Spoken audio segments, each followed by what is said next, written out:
পুজোর আগে টানা বৃষ্টিতে নাজেহাল অবস্থায় দিন কাটাচ্ছে রাজ্যের মানুষ। জেলায় জেলায় বন্যার ফলে সাধারণ মানুষের দিশেহারা অবস্থার কথা আমরা এর আগেও তুলে ধরেছি আপনাদের সামনে।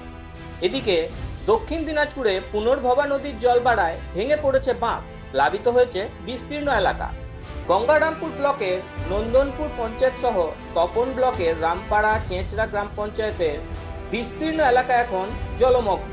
যদিও নদীর বাঁধ ভাঙার ঘটনা আজ নতুন নয়, প্রতি বছরই বাঁধ ভেঙে বন্যার কারণে ডুবে যায় বিঘার পর বিঘা চাষের জমি। পরিবার পরিজন গবাদি পশু নিয়ে সমস্যার সম্মুখীন হন তারা। জলমগ্ন এলাকা পরিদর্শনে আসেন বালুরঘাটের সাংসদ তথা কেন্দ্রীয় প্রতিমন্ত্রী সুকান্ত মজুমদার। এলাকার ক্ষতিগ্রস্ত পরিবারের হাতে তিনি ত্রাণ তুলে দেন।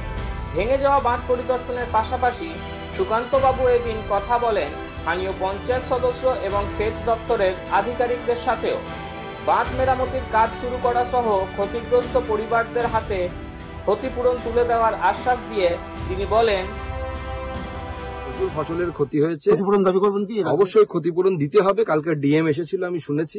আমি আমাদের পঞ্চায়েত মেম্বার এখানে দিদি আছেন, তাকে বলেছি যে সমস্ত যারা ক্ষতিগ্রস্ত, কার কতটা জমি ছিল, কতটাতে ফসল ছিল, তারা একটা লিস্ট তৈরি করে আমার অফিসে পাঠাতে, আমিও নিজে ডিএম এর হাতে ওটা পৌঁছে দেবো চিঠি দিয়ে, যাতে এদেরকে উপযুক্ত পরিমাণে ক্ষতিপূরণ দেওয়া হয়।